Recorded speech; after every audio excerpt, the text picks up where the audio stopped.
मुनीब साहब, 2024 आपका कैसा रहा? देखिए 2024 पाकिस्तान के एतबार से या ओवरऑल दुनिया के एतबार से तो बड़ा इवेंटफुल रहा। और हम चूँकि अपनी मुल्क की सियासत या अपने मुल्क के हालात को देखते हैं तो एक सबसे बड़ा जो साइन पोस्ट था वो मेरे ख्याल में फरवरी 2024 के इंतखाबात थे। बदकिस्मती से उनके ऊपर भी वही स्टैम्प है कि वो भी तारीख़ के मुतनाज़ा तरीन इंतखाबात में से एक इंतखाब था। और उसके बाद एक हुकूमत सामने आई। फिर उस इंतखाब के से पहले 3-4 रोज़ पहले जो इमरान खान साहब के ख़िलाफ़ मुकदमात हुए, जिस तरीके से वो आए, जिस तरीके से फ़ैसले आए, बाद में उनका एक्विटल हुआ, हुकूमत बनी। जो मैं समझता हूँ जो टेक अवे है बेस्ट पाकिस्तान के लिए 2024 का, वो तो है कि बाकायदा तौर पर हमारी जो मैक्रो इकनॉमिक फिगर्स हैं वो बड़े बेहतर हुए और अनएक्सपेक्टेडली बेहतर हुए। जिस करंट अकाउंट खसारे की हम बात करते नहीं थकते थे, उसमें बहुत बेहतरी आई। और ओवरऑल मैं समझता हूँ कि पाकिस्तान के मुआशी एक इंडिकेटर्स बेहतर हुए। लेकिन जो बदकिस्मत बात है वो ये कि पाकिस्तान के अंदर जो सियासी मसाइल थे या सियासी अदम इस्तेहकाम था वो सर्च कर गया। और वो शायद अब इतना डीप रूटेड है और इतना वेल एंट्रेंच्ड है कि वो शायद इतनी जल्दी चीज़ें हील नहीं हो पाएंगी।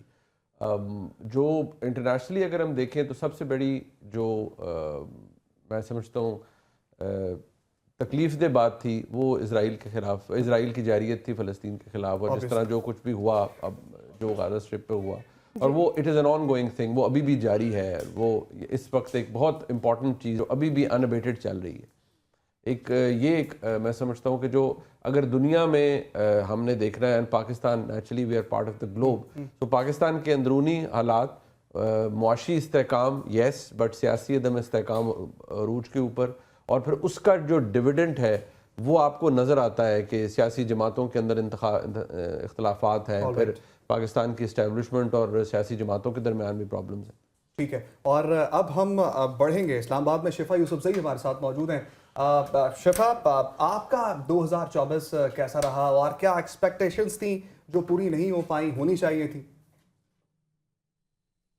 अस्सलाम वालेकुम जी, हेलो एवरीवन, और आखिरी दिन सबको मुबारक। और अल्लाह करे कि आने वाला साल पाकिस्तान के लिए बहुत सारी पॉजिटिविटी लेकर आए, हमें एक कौम के तौर पर उभरने का मौका फराहम किया जाए। और ये सारी चीज़ें, ये सारी दुआएं मेरी। 365 न्यूज़ इस साल लॉन्च हुआ सबसे पहले, तो ये भी एक बड़ा इवेंट था पाकिस्तान की मीडिया इंडस्ट्री में। और अब उसके बाद मैं उसी तरफ आऊँगी जहाँ पर मुनीब साहब ने इशारा किया कि पाकिस्तान का सबसे बड़ा इवेंट इस साल का जो था वो 8 फरवरी के इंतखाबात थे।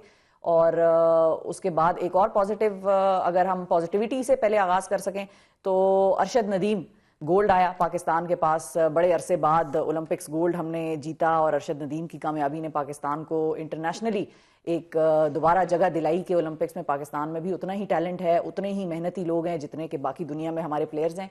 तो वो सबसे पॉजिटिव खबर थी जो 2024 में पाकिस्तान के हवाले से आई। और उसके बाद फिर जाहिर है OIC का पाकिस्तान में एक बड़ा इजलास हुआ। बड़े अरसे बाद जो है वो इतने सरबराहान मुमलिकत जो है पाकिस्तान आए, ये एक बहुत बड़ी पॉजिटिव डेवलपमेंट थी पाकिस्तान के हवाले से।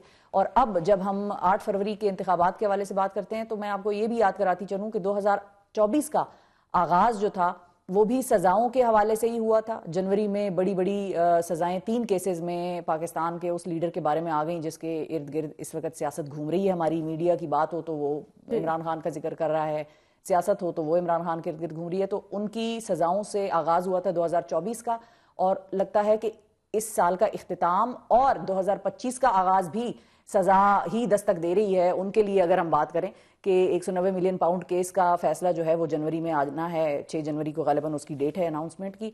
अच्छा, इसके अलावा जो इलेक्शंस की बात थी, इलेक्शन में तो पाकिस्तान की आवाम ने दुनिया को, पाकिस्तानियों को तो क्या हैरान परेशान किया, दुनिया को हैरान परेशान किया। देखिए, दुनिया में पाकिस्तान के हवाले से या हमारे आपस में भी जब हम ड्राइंग रूम्स में बैठते हैं क्या डिस्कशन होती है या क्या हमारा एक तासुर है, वो यही है कि भाई आवाम को इतना तो नहीं पता ना, आवाम को थोड़ी पता है कि किसको वोट डालना है या किसको नहीं डालना है। ये मैं आपको दिल की बात बता रही हूँ कि लोगों को ये चीज़, ये मिसपरसेप्शन या मिसकंसेप्शन पाकिस्तानी आवाम के बारे में खासी रही है। लेकिन 8 फरवरी के इंतखाब में अगर आप देखें, बगैर किसी निशान के जिस जमात को सबसे ज़्यादा वोट पड़ा और जिसके हवाले से उसके बाद वो एक लार्जेस्ट पार्टी पार्लिमानी बन के वो उभरी, डिस्पाइट द फैक्ट कि प्री और पोल रिगिंग जो है वो, या मैनेजमेंट कह लें उसको, वो किस लेवल की हुई, اس کے بعد اس سے پہلے بھی چل رہی تھی, بعد میں بھی چلی, لیکن 81 جو ان کی سیٹیں ہیں وہ اس وقت ہیں. 89 بنتی تھی لیکن اس کے بعد کچھ سیٹیں ان سے چلی گئیں, کچھ پہ مزید تنازع آ گئے. اس کے بعد 81 سیٹس اس پارٹی کے پاس ابھی بھی ہیں. اس جماعت کو کس نے ووٹ ڈالا؟ اسی پاکستان کی عوام کو وہ نے ووٹ ڈالا, جس کے بارے میں لوگ یہ کہتے تھے کہ بھئی الیکشن سمبل اس لیے ہے کہ لوگ پڑھے لکھے نہیں ہیں, وہ الیکشن سمبل سے تعین کرتے ہیں کہ انہوں نے ووٹ کس کو ڈالنا ہے. تو اس جماعت کے پاس نہ الیکشن سمبل, نہ پھر اس کے بعد کیمپین کرنے کی اس کو اجازت, نہ لیول پلینگ فیلڈ ان کے پاس موجود. ان کے لوگوں کے جو کاغذات تھے نامزدگی کے وہ جمع کبھی کرا سکے, کہیں نہیں کرا سکے. کیمپین وہ لوگ نہیں کر سکے. آدھی پارٹی جیل میں تھی, آدھی پارٹی مفرور تھی یا چھپے ہوئے تھے. اس کے باوجود عوام نے چن چن کے اور ڈھونڈ ڈھونڈ کے ان کو ووٹ ڈالا, جن کے حوالے سے یہ بات ہوتی ہے کہ بھئی بلہ چھین لوگے تو پارٹی خاصی ٹوٹ جائے گی یا ختم شد ہو جائے گی. تو عوام نے تو پاکستان کی صرف حیران ہی نہیں کیا بلکہ مینیجرز کو خاصا پریشان بھی کر دیا. تو میرا خیال ہے ہیٹس آف ٹو پاکستانی عوام کے, جس طرح سے انہوں نے یہ ثابت کیا کہ جس کو چاہے, جو ان کو چاہیے اس کو وہ لے آئیں گے ووٹ کی طاقت سے. وہ الگ بات ہے کہ آنے دیں اس کو یا نہ آنے دیں, لیکن عوام نے خاصا حیران پریشان کیا. تو یہ میرے لیے کی ایونٹس تھے. ارشد ندیم 8 فروری 2024 سے پہلے کی سزائیں جو 2024 کے آغاز میں ہوئی, اور اب 25 کا میں بھی ہم اسی طرح داخل ہو رہے ہیں کہ سزاؤں کی ساتھ ہی داخل ہو رہے ہیں. مذاکرات البتہ ہم کھیل رہے ہیں. آل رائٹ شفا, سوزین سے پوچھ لیتے ہیں کہ ان کا 2024 کیسا رہا, اور انہوں نے پاکستان کا 2024 جو دیکھا سیاست کے حوالے سے, سپورٹس کے حوالے سے, وہ کیا تجزیہ کریں گی, کیسا رہا وہ؟ تھینک یو سو مچ. میں تو یہی کہوں گی کیونکہ میں ایک پریکٹسنگ لائر ہوں اور میں نے ان کیسز کو بہت قریب سے دیکھا, میں ان کے ٹرائل میں بھی موجود تھی. تو میں نے اگر 2024 کو میں ٹوٹلی بتاؤں کہ میں نے کس طرح سے دیکھا, تو worst year of Pakistan's history, جس میں ہیومن رائٹس کی اتنی وائلیشن ہوئی, کس طرح سے چادر اور چار دیواری کا تقدس پامال کیا گیا. یہ سب کچھ عمران خان کی سزاؤں سے شروع نہیں ہوتا, یہ شروع ہوتا ہے 13 جنوری کے فیصلے سے, جب ایک پارٹی سے اس کا نشان چھین لیا گیا. اس کے بعد یہ جا کے ختم ہوتا ہے 25 اکتوبر تک, کہ کس طرح سے 25 اکتوبر تک ایک خاص شخص نے ایک خاص جماعت کو فیورز دینے کے لیے کیا کیا نہیں کیا. الیکشن ریگنگز ہوئی, 26ویں آئینی ترمیم بھی وہ جو 13 جنوری کا فیصلہ تھا اسی کے ذریعے ہوئی, کیونکہ لوگوں نے کہا اس میں کہ جی ہم تو انڈیپینڈنٹ تھے, ہم اپنی مرضی سے جس کو مرضی ووٹ دیں. تو یہ جو سارے کا سارا سال تھا جس میں ججز نے لیٹر لکھا اور اس لیٹر کے اوپر کوئی عمل درآمد نہیں ہوا. اس کے بعد کس طرح سے ملٹری کورٹس کے فیصلے آئے, کس طرح سے اکتوبر 2023 میں یہ ملٹری کورٹس کے فیصلوں کے اوپر جو ایک کارروائی تھی وہ شروع ہوئی, اور اس کے اوپر ایک دوبارہ سے اس کے اوپر اپیل کی گئی, اور ابھی اس اپیل کا فیصلہ نہیں آیا.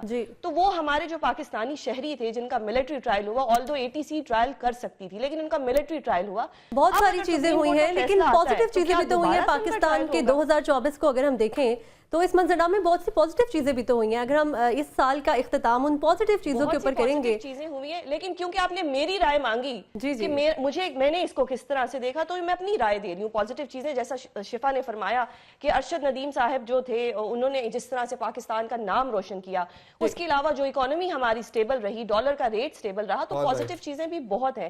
کس طرح سے سٹاک انڈیکس کے جو پوائنٹس تھے وہ بڑھتے گئے, تو بہت سی پازیٹیو چیزیں جو ہیں وہ دیکھنے کو ملی ہیں. لیکن آن دا ادر ہینڈ کس طرح سے پاکستان میں انٹرنیٹ بند ہوا, کس طرح سے فائر وال کے نام پہ آئے دن کوئی نہ کوئی مسئلہ ہوا, کس طرح سے پیکا ایکٹ کے ذریعے صحافیوں کو خاموش کرایا گیا. تو پاکستان کی اگر ہسٹری میں اٹھا کے دیکھا جائے, ایک 71 کا پاکستان, ایک 2024 کا پاکستان, تو میری تو جو رائے تھی وہ میں نے آپ کو دے دی ہے.